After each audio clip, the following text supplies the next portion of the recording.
O'zbekistonda ham, Germaniyani ham sen yaxshi tarafini olishing kerak.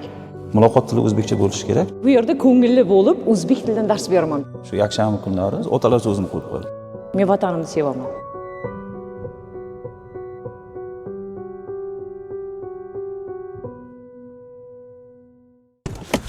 Assalomu alaykum vatandoshlar.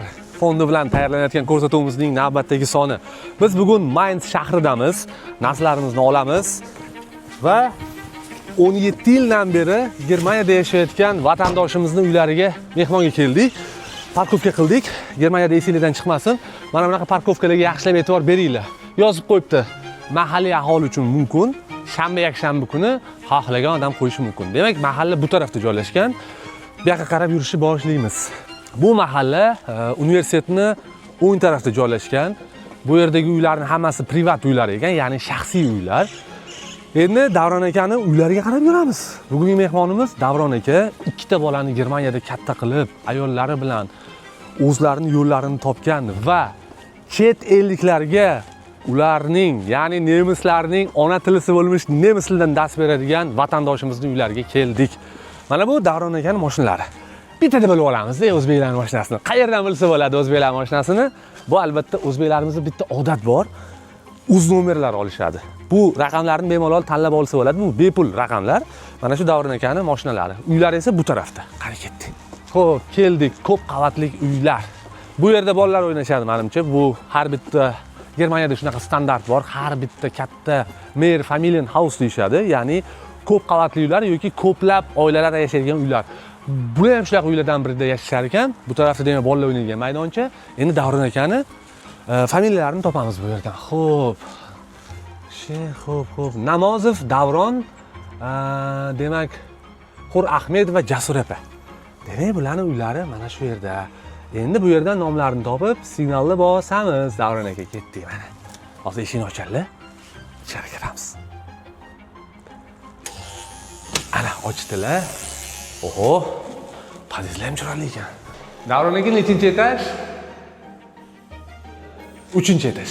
Xullas, Davron aka uylariga keldik. Qani kiramiz. Assalomu Davron aka, assalomu alaykum. Assalomu alaykum. Aka, yaxshimisiz? Yaxshi o'tiribsizmi? Chiroyli ekan lekin. Ha? Yo'qmi? Chiroyli ekan. Shu o'zbek borligi yozib qo'ygan. Gapirib, assalomu alaykum. Yaxshi o'tiribsizlar? Charchayapsizlar? Qayerga qarab yuraylik endi biz? Marhamat. Bu tarafga ham. Ichkariga. Oo. Bay. Mana o'zbek hamma joyda albatta dasturxon bilan mehmonni kutib oladi. Bizlar ham kutib turishgan ekan.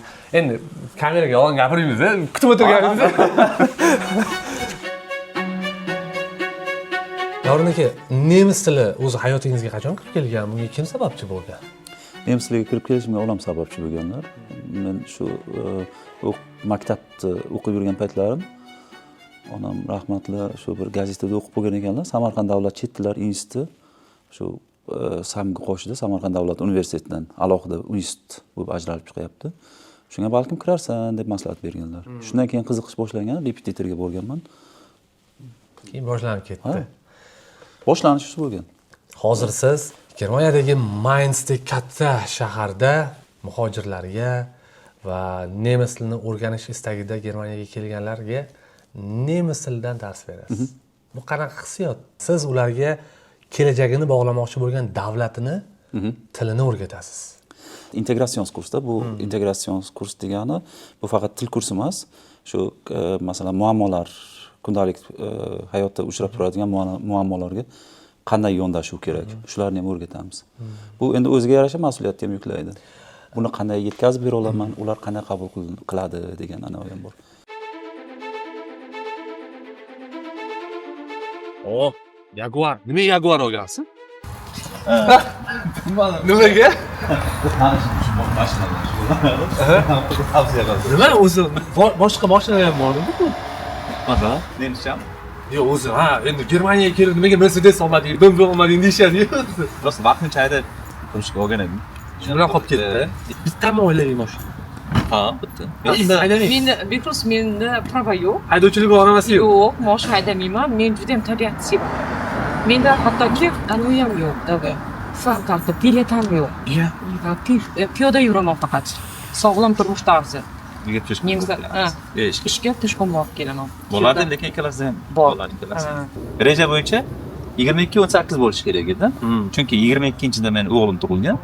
22-iyunda, 18-da qizim tug'ilgan, oktyabrda. Lekin 3 ta son olish kerak edi. 3 ta raqam. Ha, Mainzda faqat 3 ta raqam. Maysa 3 ta raqam. Men yashayotgan regionda 4 ta raqam bo'lgan bor. Ha, shaharning ichida bo'lsa 4 ta raqam, unga bu, ya'ni atrofida bo'lsa 3 ta Alo. raqam. Alo. Alo. Alo. Jasur aka, siz uyingizga bir qadam bo'lgan joyda yarimta sohada volontyorlik qilasiz. Ko'rsatasiz unga? Ko'rsataman. Qaysi tarafga yuramiz? Bu yoqqa yuramiz. Migratsiyada ko'pincha odamlar baribir davlat tanlashadi-da. Sizlarni Germaniyani tanlashingizdagi asosiy sabab nima? Asosiy sabab shu maktabda ham, oliygohda ham nemis tilida o'qiganmiz. Germaniya Yevropaning asosiy lokomotiv hisoblanadi. Shu uchun umuman Yevropaga kelishimiz oldinroq boshlangan, qisqa muddatda kelib ketganmiz. Men bitta proyekt bilan kelib ketganman, lekin Ispaniyaga bo'lgan, lekin bu oldinroq kelgan 3 oylik dart stipendiyasidan kelgan. 2004-yil to'yimizdan keyin kelib ketganman 3 oyga. O'sha davrda sizlarda reja bo'lganmi? Ko'chib kelamiz oilaviy. Mana shu yerda unib o'samiz, bolalarni mana shu yerda katta qilamiz degan orzular paydo bo'lganmi yoki bu hayot taqdir shunaqa bo'lib ketdimi? Taqdir shunday bo'ldi. Bolalar bu yerda katta bo'lishi umuman hayolimizda bo'lmagan. Kelib ketish bo'lgan, lekin bunchalik mana 17 yil deb aytdingizki, 17 yil qolishimizni umuman hayolimizga keltirmaganmiz. 17 yil. Katta muddatda. Siz bu yerdasiz, Jasur opam ikkita bola bilan O'zbekistonda bu davrda qanaqa yashab o'tdinglar? Chunki bu oson emas. Ya'ni bolali bo'lib turgan odamga qiyin. Odamni baribir o'zbekchilik bor, bolaga tortadi, bolamni quchoqlayman, hidiga to'yaman, turmush tashvishlaridan kelib bir dam olaman deb. Siz bu yerda jangdasiz, Jasur opam bu yerda ikkita bola bilan. Men kelganimda 2008-yil oxirida, qizim 2006-yil, o'g'lim 2005-yil. Ular atakchicha qilib yurgan paytlari bo'lganda, endi qizim endi gaplashib boshlagan paytlari bo'lgan. Shu kelganimdan keyin juda ham qiyin bo'lgan, rosti, kelishim. Lekin biz kelishib, oldin men kelaman deganman. Chunki aytdim-ku, bunday ko'p muddatli qolish rejada bo'lmagan. 10 oylik stipendiyam bor edi. Shu stipendiyani tugatib keyin qaytishim kerak edi. Germaniyada shaharlar ko'p-ku, megapolislar ham ko'p. Nimaga Mainzda qoldingiz yoki sababi bormi? Oldin Berlinda yashaganman. Endi Berlin bilan Mainzni taqqoslaydigan bo'lsak, baribir Mainz favorit hisoblanadi. Chunki mana o'zbek auditoriya deydi-ku, o'zbeklar auditoriyasi ham bu yoqda jipsroq. Boshidan shunday bo'lgan, hozirgacha shunday. Endi hozir ko'pchilik Wiesbadenga ko'chib ketgan, lekin bordi keldi, uzilmagan. O'sha Berlin bilan Mainzni solishtirib aytganingizda Berlin nimalarni yutadi, Mainz nimalarni yutadi? Berlin multikulturalda. Mainzda aholisi sal konservativroq, lekin muomala madaniyat jihatdan baribir Mainz ustunroq deb bilaman. Shevalarda ham farq bormi? Sababi siz nemis mutaxassisiz. Berlinni nemischa shevasi bilan Mainzni shevasi nima farqlari bor? Berlinniki nimadan shu Hochdeutschdan sal uzoqroq. Lekin Mainzga ancha yaqin. Ya'ni adabiy tilga ancha yaqin. Adabiy tilga ancha yaqin. Shu standart nemis tiliga ancha yaqinroq. Jasur opa, bizni qayerga olib keldingiz? Men sizlarni Johannes Gutenberg universitetining turkologiya fakultetiga olib keldim. Siz bu yerda ishlaysizmi shunda? Bu yerda ko'ngilli bo'lib, o'zbek tilidan dars beraman deb ana sizga yangilik. O'zbek tilidan dars berasiz. Bu yerga kelish fikri qayerdan paydo bo'ldi sizda? 2024-yil may oyida o'zbekistonliklar bu yerga turkologiya fakultetiga O'zbekistonda prezentatsiya qilish uchun kelgan edi. U yerda meni tanishlarim ham bor edi. Shular orqali kelib, mana bu seminarda qatnashdik, prezentatsiyada qatnashdik. U yerda o'zbeklar taklif kiritdi. Herr Rench, Herr Kuchera. Nima uchun o'zbek o'qituvchilarini taklif qilmaysizlar Germaniyada bu fakultet dars berish uchun? Dars berish uchun taklif qilsak, biz ko'pga tushamiz dedi. Hozir iqtisodiy tarafdan Johannes Gutenberg universitet biroz qiyin ahvolda ekan. Siz dars berayotgan talabalar soni nechta? Talabalar soni 3 ta. 3 ta. Ular hozir o'zbek tili va madaniyatini o'rganishyapti. Nima savollar ko'pincha qaytariladi? Savollar hayot qanday u yerda? Talabalar qanday o'qiydi? Talabalar Qanday o'qiydi? Va men bularga birinchi A1, ya'ni A1 darajasidan B2 darajasigacha yetkazishim jiddiy kerak. darajali Juda katta daraja bu, lekin imkon qadar biz harakat qilamiz o'rgatishga. O'zbekistonga borish ishtiyoqi, tilagi yoki maqsadlari ham bormi ularda? Bor. Uyingni tomi ko'rinmagandan keyin musofirsan deydi. Musofirlikda oila bo'lish bu umuman boshqa mavzu. Qanaqa chiqib ketdinglar bu 2 yilda? Psixologik travmalarsiz, sovib qolmaslik. Davron Yevropadalar chiroyli qizlar ko'p, baribir. Eng asosiysi ishonch. Men bu kishiga ishondim, bu kishi menga ishondi. Nimalarda ko'rindi bu narsa? Boshdan rag'batlantirish bo'lgan. To'yimizdan oldin edi bu narsa. Boramiz, planimiz bor edi baribir ham. Va meni orzuyimni amalga oshirgan bu kishi o'zi avvalambor. Ota-onam Germaniyaga qo'ymagan, menga ruxsat bermagan. Qachonki turmushga chiqsang, ketasan degan. Bu degani bu kishi menga juda ham ishongan. To'g'ri tushungan bo'lsam, Davron aka sizni orzungizni amalga oshirish uchun bu yo'lni boshlaganlar. To'g'ri tushundimmi? Menga hay degan. Germaniyaga borishimga hay degan. Chunki to'ydan keyin men kelganman Germaniyaga. Birinchi 2004-yil DAD stipendiyasi bilan. Men bo'ldi qaytaman degan davringizda hayot bunaqa mukofot tayyorlab qo'ygani. Bu unikal hodisalarda. Bu insonni idroki yetmaydigan Xudoning bir sovg'alari. Bu inson istasa ham bunaqa rejalashtira olmaydi. Stipendiyam tugash davri 10 oydan keyin yana 3 oyga uzaytirdim. Keyin yana 1 yil qolib, to'g'risi moddiy tomondan sal o'zimni o'nglash edi. Niyat shu edi. Shu 1 yil qolib, keyin qaytaman degan paytim bu DADga stipendiyaga topshirgan. Buni stipendiyasi hal bo'lib qoldi. Keyin shundan buyon shu yerdamiz. 6 yoshda ko'chib kelgansiz, to'g'rimi? 6 yosh edi. 6 yosh. O'sha davrlarni eslay olasizmi? 6 yoshda kelganingizda menimcha til bilmagansiz, a? Yo'q. U paytlar men nemis tilini umuman bilmasdim. Biz kelganmiz, birdaniga maktabga borganman-da. Ni jo'ralar, hech kimni tanimayman. Prosta o'tirganman, uyga qaytganman. Keyin o'sha yerda o'sha payti ayam ataynan rektorimizdan so'raganda, o'zbeklar bormi, tanisizmi? Yo'q degan. Men keyin turkcha gapirganini eshitganman-da. Men ularni o'zbek deb o'ylaganman. Xursand bo'lib uyga borib, ayam men o'zbeklarni ko'rdim, u bu deganman. Keyin ayam bu kunasiga maktabga borib, o'g'lim bular o'zbek emas, bular turk deganda keyin men yana xafa bo'lganman. 2011 Vayznov degan bitta mahallada turardik-da. O'shanda har doim har 5 minutda samolyot uchardi. Derazadan samolyotga qarab, ayam men Samarqandga qaytmoqchiman deb yig'laganman o'sha paytlar. Hali ham sog'inib turasizmi O'zbekistonni? O'zbekiston, endi men baribir erta tug'ilganman. O'zbekistonga borsam ham bizlar 2-3 hafta oldin O'zbekistonga yana keldik. Keyin men shuni ayamga qarab, ay O'zbekistonni sog'inyapman. Tortadi, baribir. O'g'lingiz bilan bo'lgan voqealar juda qiziq. Hali intervyuda aytdilar, qaytib ketaman. Ketaylik O'zbekistonga. Tilini tushunmayapman. Chunki bu meni ham qizimda bo'lgan. Yig'lardi. Sizda? Yig'lardi. Nimaga bular o'zbek tilini tushunmaydi? Bitta bola yig'lab kelib tursa-yu, asli cho'ntaginglar, asli ishinglar yaxshi bo'lgan taqdirda ham uyda kayfiyat buziladi, havo buziladi. U derazada o'tirardi-da, Vayznovda turardik, u tarafdan juda ham ko'p samolyot o'tardi. Derazaga qarab yig'lardi. Samarqandga ketaman, mama. Ketaman men, aya, ketaman derdi. Nima deydi, biz uni qo'llab-quvvatladik. Hammasi yaxshi bo'ladi. Yur.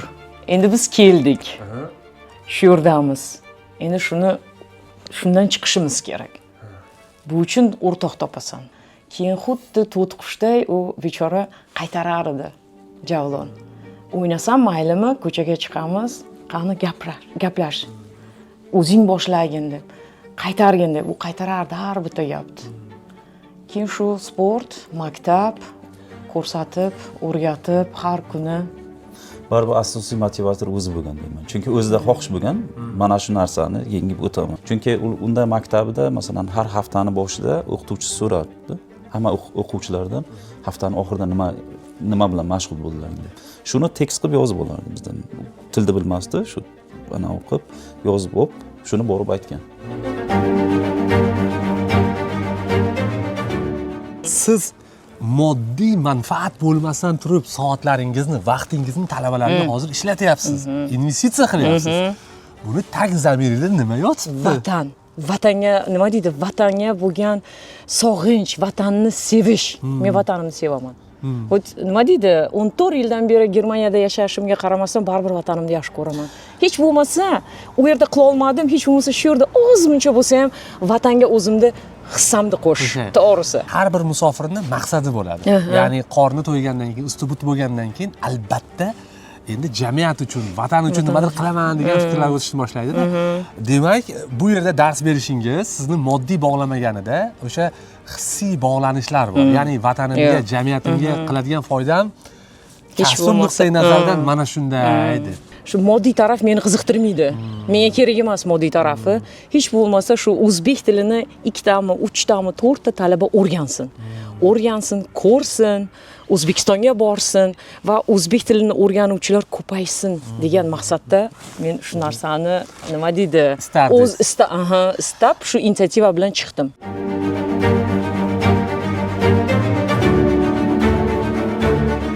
Germaniyada bu o'sha odatiy savollardan biri nima ish qilasan degan savol 4-yo 5-chi savolda keladi. Sizga mana shu savol kelganda ular sizni nemis tili ustozi ekanligingiz haqida xabar topishganda qanaqa reaksiyalar bo'ladi? Yo, endi nimasi juda ham yaxshi bo'ladi, reaksiyasi. Sen bizni masalan tilimizni o'rgatyapsan yoki bizni masalan madaniyatimizni o'qishga harakat qilyapsan. Yaxshi bo'ladi. Nemislar o'zi odatda masalan tilda juda ham buzib gapirsangiz, masalan A1 darajasida gapirsangiz ham ular sen juda ham yaxshi gapirar ekansan. Tanqid yo'q-a bularda. Hech bir bularning mentalitetimi yoki bu o'sha qonunlar bilan bog'liq? Yo'q, menimcha mentalitet bilan bog'liq bo'lsa kerak. Gastronomiyada ishlaganman dedingiz. Lekin siz tilchisiz. U gastronomiyaga qanaqa bosib? Gastronomiyaga qanaqa arash qo'yganman. Studentchilik vaqtim, shu talabalik paytim, magistraturada o'qiyotgan paytim, endi u yerda Zeitarbeit deydi, shu vaqtincha ishlash. Yollanma ishchi, u nima ish to'g'ri kelsa qilib ketaverasiz. Uni ish ajratib, bu ish menga to'g'ri keladi, bu ish menga to'g'ri kelmaydi deyish.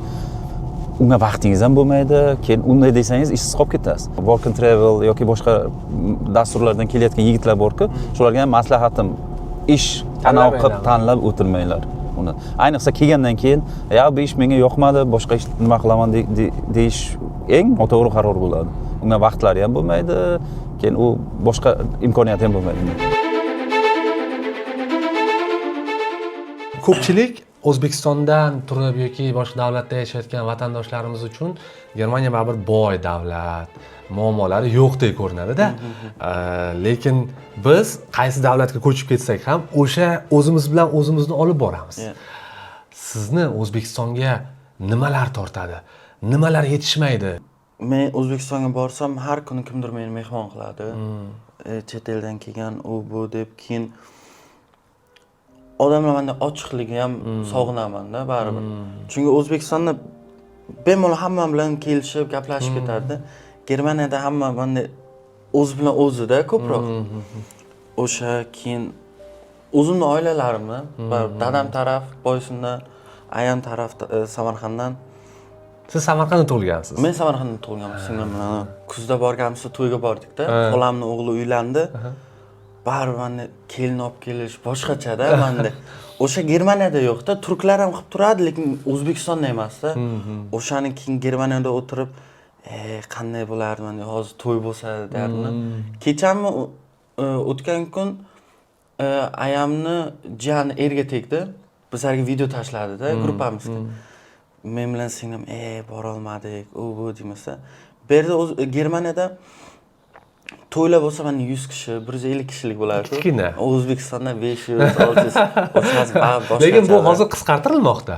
Hozir ancha qisqartirilib ketyapti. Kamroq bo'lyapti. Kamroq bo'lyapti.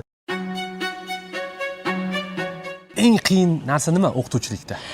O'qituvchilikda eng qiyin narsa bizga har xil davlatdan keladi va hammasini har xil muammosi bor. Uyida, vatanida biz o'sha 20 ta o'qituvchini bitta guruh, gruppa qilib chet tili, ya'ni o'zimga bo'lgan chet tili bo'lgan nemis tilini ularga o'rgatish.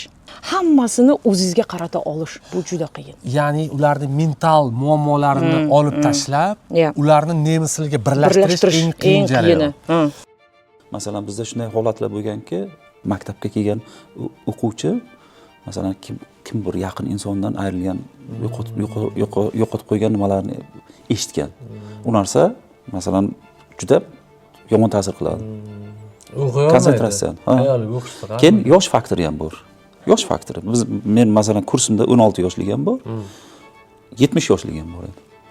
Endi xohlaysizmi yo'qmi? Endi ikkalasini til o'rganish nimasi? Tezligi baribir farq qiladi. Bittasi 6 oyda o'rgansa, ikkinchisi masalan 1,5 yilda o'rganish mumkin.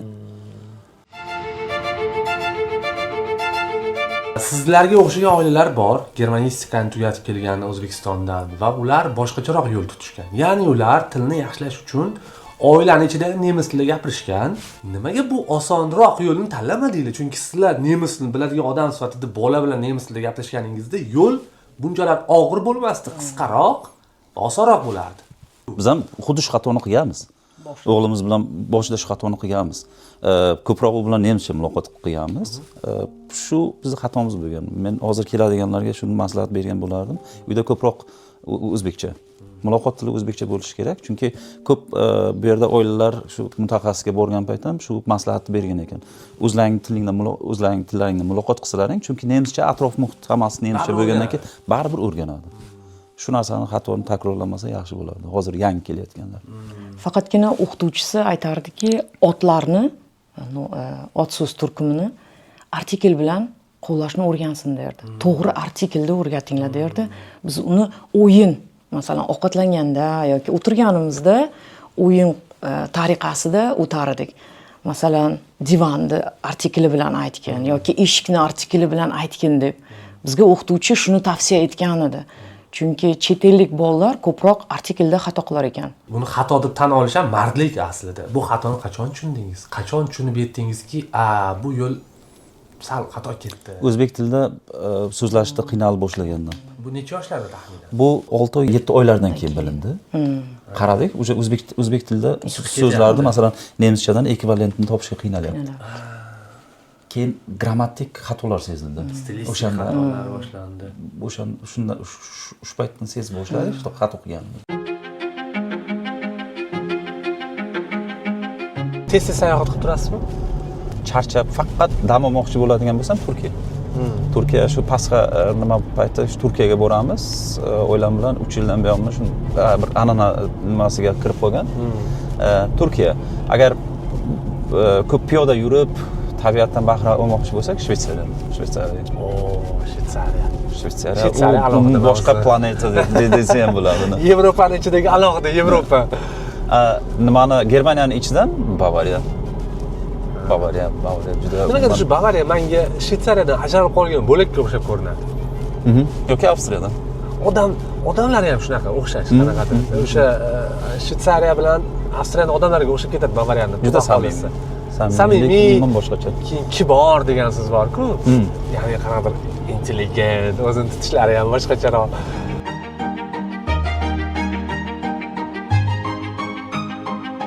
Ishingizdan charchab ketib kasb almashtiraman degan paytlar bo'lganmi? Pedagog tez yonuvchi, ya'ni burnout deyiladi. Kasbiy kuyish tez bo'ladi deyshadi. U ham shu qanday yongan bo'lsa shunda o'chgan. O'zingizdan o'zingiz natijangizdan qoniqmagan paytingiz shunda bo'lgan. Bu balki menga to'g'ri kelmaydi. Balkim, lekin tezda o'chib ketgan bu narsalar. Demak, boshqa kasbga ketish darajasida bo'lmagan. Doimiy muhabbat bog'lab turgan bir kasb bilan sizni. O'qituvchilar oilasidan emasmisiz? O'qituvchilar oilasidanman. Dadam, onam ikkalari ham o'qituvchi bo'lganlar, lekin ular ham tilchi. O'zbek tili adabiyoti. Tilchilar bo'lgan. Siz xorij tilini tanlagansiz. Men xorij tilini tanlaganman. Lekin yaqinlik bor.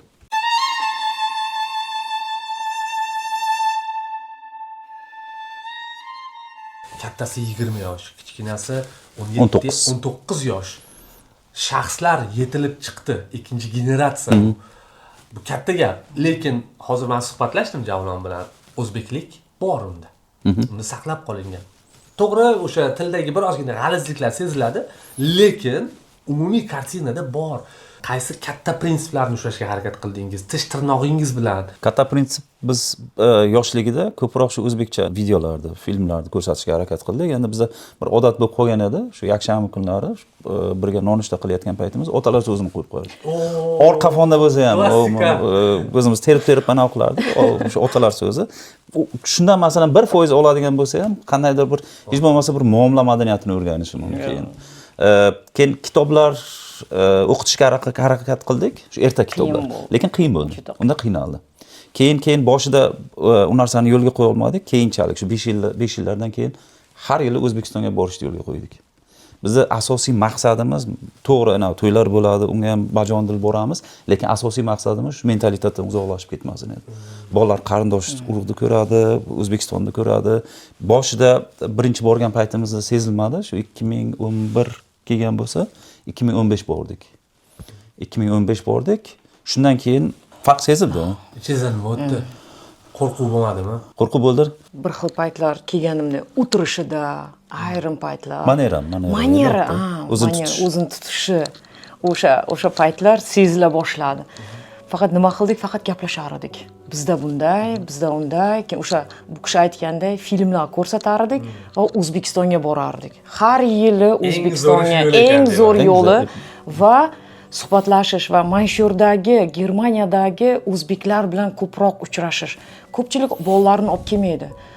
Aksincha bolalarimizni olib borishimiz kerak. O'zbeklar qachon qayerda uchrashmasin, o'zbeklar bolalarni olib borish kerak.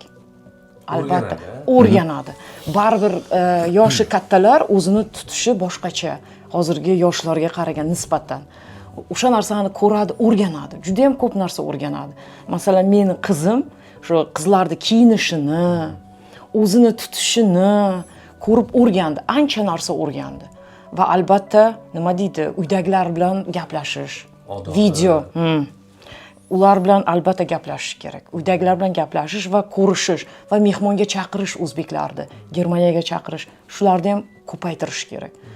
Va eng asosiysi bolalar bilan yiroqlashmasdan faqat gaplashib, suhbatlashib, vaqtni birga o'tkazish, tushuntirish, ko'rsatish, aytish. Bizda shunday. Ayniqsa Davron aka juda ham ko'p gaplashar edi. Javlon, bizda shunday. O deb qarshilik qilsa, yo'q, bizda shunday. Sen o'zbeksan, o'zbekligingni yo'qotmagin. Dadajon, onajon, biz O'zbekistonda emasmiz, biz Germaniyadamiz. Biz demokratik davlatdamiz. Qonunlar bor, bolalar huquqi bor. Bo'lishi mumkin bo'lgan savollar. Bu savol qo'yilganda sizlar nima javob berdinglar? Davron akangiz bitta javobi bor edi, hech esimdan chiqmaydi. O'zbekistonni ham, Germaniyani ham sen yaxshi tarafini olishing kerak. Javlon, faqat pozitiv tarafini olgin deb faqat aytadilar. Javlonjon, Rushona, faqatgina sen har bir davlatni, har bir millatni yaxshi tarafini olgin, yaxshi tarafini ko'rgin. Faqat shunday derdi. Do'stlaringiz har xil millatdan. Ular O'zbekiston haqida nimalarni bilishadi? Nimalarga qiziqishadi?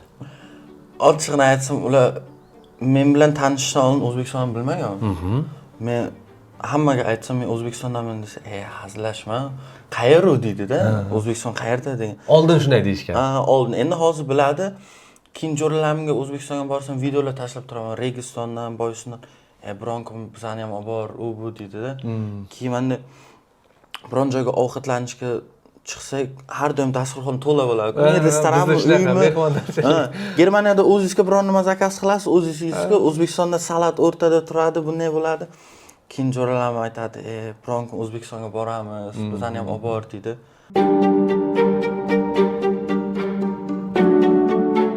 Biz bilamiz, Germaniyada haydovchilik guvohnomasini olish o'ta qimmat. O'ta qimmat. Ayam aytib o'tdingiz, bolalarimni ikkalasida ham haydovchilik guvohnomasi bor, lekin Jasur opamda yo'q ekan. Germaniyada yana bitta shunaqa nemislar orasida shunaqa urf bor, ya'ni bolalariga 18 ga to'lgandan keyin haydovchilik guvohnomasini olishlari uchun sovg'a qilishadi. Pul sovg'a qilishadi. sizga bu narsani qilishga nima sabab bo'ldi? Bolalaringizga, chunki bu katta pul, katta investitsiya hisoblanadi bu yerda. Men o'zim haydovchilik guvohnomasini mana shu yerda Germaniyada olganman. O'zbekistonda haydovchilik guvohnomam bo'lmagan. Ana shu narsa katta turtki bo'lgan. Chunki qanchalik ancha 30dan oshib 40 ga yaqinlashib olganman-da haydovchilik guvohnomasini. Ancha kech olganman. Shuning uchun nima deydi, mana tavakkal qilishdan sal nima qiladi odam. Guvohnomani kechroq qiladigan bo'lsa, o'sha tavakkal qila olmaysiz. Ha. Keyin hali imkoniyat bor ekan, masalan biz podдержка deydi-ku. Qo'llab-quvvatlash. Qo'ygani ma'qul deb ularga ham taklif qildim. Yo, ular ham chon dedi. Shuning qildi. Lekin haqiqatan qimmat, juda qimmat. Yildan yilga qimmatlashyapti. O'g'lingizga 2,5 yevro dedingizmi? Ha. O'g'lingizga 2,5 yevro, qizingizga 4,000 ga yaqin yevro ketgan. 4,000 ga yaqin ketdi. 4,000 ga yaqin ketgan. Haydovchilik guvohnomasi Germaniyada, umuman Yevropa bo'ylab Germaniyani haydovchilik guvohnomasi eng qimmatlardan biri hisoblanadi. Men ham haydovchilik guvohnomani almashtirayotganimda ustozimdan so'ragandim. O'sha o'rgatgan odamdan. Nimaga bu Germaniyada juda qimmat va juda ham qiyin? Uni bitta gapi juda ham qattiq yoqqan menga. Biz dunyoga eng chiroyli va eng qimmat va eng yaxshi avtolarni sotamiz. Va bizda haydovchilik madaniyati ularga ibrat bo'ladigan darajada bo'lishi shart degandi. Bu gapni nemis ustozim aytgandi. Bu gapi meni tamomila shokka tushirgan, to'g'ri aytsam. To'g'ri, lekin to'g'ri. Ya'ni biz o'zimiz mashina sotib, bizda haydovchilik madaniyati pastda bo'lsa, biz qanaqa qilib mashinalarimizni sotamiz degandi. Bu ya'ni haydovchilik guvohnomasini olishingizga sababchi bo'lgan bir bo'g'indagi odamning gapida. Bu katta gap aslida. Bularni vatanparvarlikdan ham o'rganadigan narsalar bor.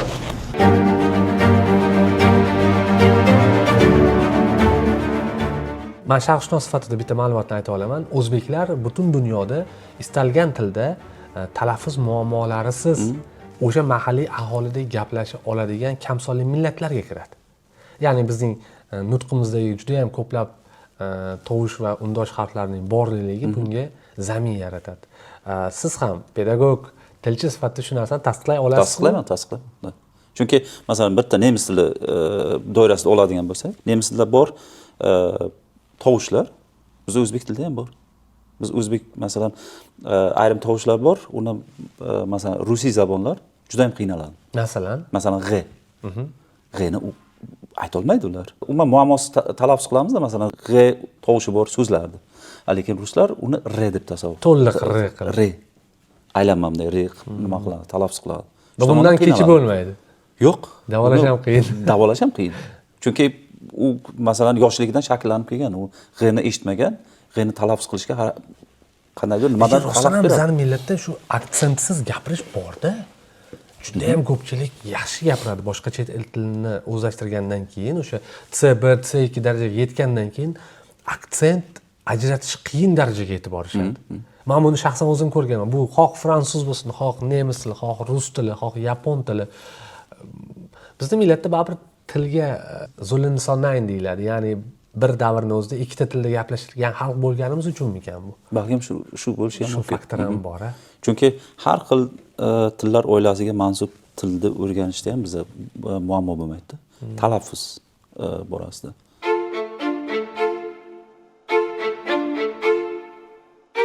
Biz hammamiz yo'lovchimiz. Hayotni A nuqtadan boshlab, qachondir B nuqtada, qayerdadir, qanaqadir hollarda tugatamiz. 17 yil oldingi er-xotin Davron aka va Jasur aka va hozirgacha nima farqlar bor? Nimalarni oldinglar va o'sdinglar? Va nimalar sizlarning tabiatingizdan chiqib ketdi? Ya albatta, masalan bitta oila bo'lib, masalan yana ham jipslashdik. Men farzandlarimda ham shu narsani talab qilaman-da. Endi kutayotgan narsalarim shu. Bizga bitta oila deb qarang. Alohida nima deb qarashing mumkin, masalan alohida shaxs deb, lekin bitta oila sifatida yana ham jipslashdik. Bu qachon sezildi? Mana shu musofirchilikka nima qilgan paytimiz bitta meni muammom emas yoki masalan shu baho nimasida ham qaraydigan bo'lsak, shu bitta oila bo'lib shu nimaga muammoga yondashishga harakat qilardik. Shuni yechishga harakat qilardik. Shu narsa masalan bizni ko'proq jipslashtirdi deb o'ylayman. Germaniya bizlarni yanada nima deydi, judayam yaqinlashtirdi va umuman o'zi oldindan bir-birimiz bilan judayam yaqin, bir-birimizga ishonardik aytayman bu kishiga. Men bu kishiga ishonardik. Fikrimiz ham bitta edi, shu ketish Germaniyaga, shu bo'yicha ketardik. Masalan, planda ham birga o'sha paytlar ham plan qanday nima qilmoqchi bo'lsa, bu kishi aytardi, mana shunday qilamiz, shunday deb. Bilmadim lekin. Yo, maqsad bitta bo'lgan. Bitta, lekin maqsadimiz bitta bo'lgan. Prosta men aytmoqchi bo'lganim, masalan, bir xil qarashlarga baribir sal noto'g'ri qarashim bo'lgan men. Noto'g'ri qarash bo'lgan. Hozir shunga masalan obyektiv qarashga harakat qilaman. Shularni ayta olamizmi? Bormi shu? Masalan, shoshqaloq bo'lganmisiz, jahlingiz tez bo'lganmi? Jahlim tez bo'lgan. Jahlim tez bo'lgan. Endi hozir ko'proq shu aql bilan ish qilishga harakat qilaman. Jahlimni oldin tushirib, keyin bir analiz qilib, tahlil qilib, shu narsaga bir yechim topishga, muammoni bir yechishga harakat qilaman. Oldin lekin jahlim tez bo'lgan. Jasur aka sizdachi? 17 yil oldingi Jasur aka bilan hozirgi Jasur aka farqi nimada? Biroz qandaydir oldin deb uni qilaman, buni qilaman derdim. Hozir ozgina pasayganman. Keyin yana O'zbekistonga qaytib ketish haligisi paydo bo'lgan. Hissimi? Germaniyaga migratsiya qilmoqchi bo'lgan vatandoshlarimizga va kelayotgan yoshlarga eng oltin qoida maslahatingiz til nuqtai nazaridan. Nemis tilini qanaqa qilib tez o'rgansa bo'ladi? Nemis tilini qanaqa? Birinchi navbatda ishtiyoq, motivatsiya deymiz. Biz nimalardan o'quvchilarimga ham aytaman, motivatsiya bo'lishi kerak. Keyin bir tartibli qanaqadir dastur ishlab chiqish kerak. Men o'zim nima xohlayapman? Nima xohlayapman? Masalan, bu tildan nima xohlayapmanmi yoki umuman nima xohlayapman? Umuman nimani o'rganmoqchiman? O'sha til menga nima beradi? Shunda keyin bir programma ishlab chiqish kerak. Qancha o'rganmoqchiman, nimani o'rganmoqchiman, keyin bu til menga nima beradi? Shundan kelib chiqib bir dastur tayyorlasa bo'ladi. Qaysi nimamni nutqimni rivojlantirmoqchimanmi yoki eshitish qobiliyatimni rivojlantirmoqchiman? Keyin men qanday o'rganaman? Shuni masalan bitta modul o'rgangandan keyin, tilda boshlagandan keyin odam o'zini, chunki odamda har xilcha kanallar rivojlanganda til o'rganish, birovda eshitish o'rganish qobiliyatim, birovda grammatikadan kelib chiqib til o'rganish qobiliyatim nima, birovda gapirib o'rganish. Shuni odam o'zi bilish kerak. Menda qaysi kanal rivojlangan? Shu bo'yicha keyin til o'rganishi tezlashadi, osonlashadi. Tez yig'lab turasizlar. To'y ma'rakalar, janozalar bo'lib qoladi. Tezlik bilan yetib borish imkonsiz. Bu qo'shni Qozog'iston emas, bu boshqa qit'adamiz. Bunga javob berish ham juda ham qiyin. Menga armon bo'lib qolgan, mamamni kuzata olmagan.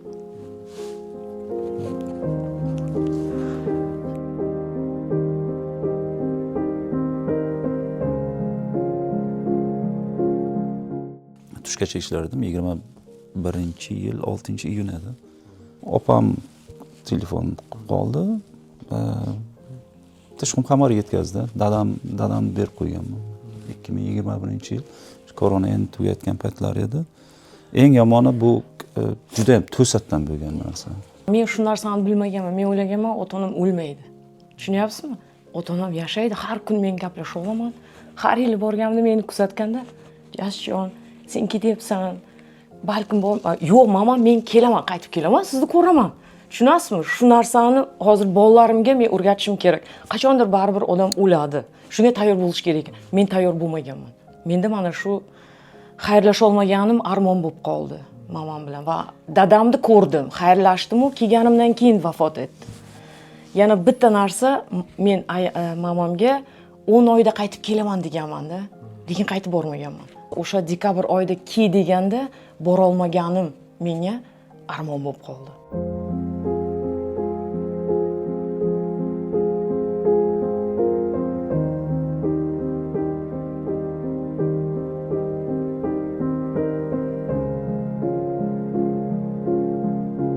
Aya, dada, hamma narsaga rahmat demoqchiman. Sizlarni deb men sherdaman, men sizlarni deb Germaniyada yashayman. Hayotim yaxshi, Xudoga shukr. Agar sizlar bo'lmaganlaringda men javlon bo'lmas edim.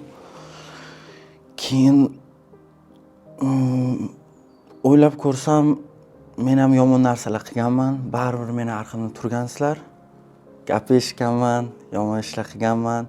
Nima bo'lsa ham, Nemchasiga aytaman, "Ich habe den Glauben nicht an mir verloren." Agar sizga va'da bergan edim, men abiturimni qilib studiyan qilaman deb. Siz menga ishongan edingiz. O'g'lim, men senga ishonaman degan edingiz. O'shaning uchun ham kattakon rahmat. Dada, sizga ham rahmat. Menga shuncha sharoitlar qilib berdingiz. Menga prava olib berdingiz. Meni o'qityapsiz. Mendan hozircha kerakli narsalarning hammasi bor. Agar sizlar bo'lmaganlaringda men bilmas edim nima qilardim. O'shaning uchun rahmat kattakon hamma narsa uchun.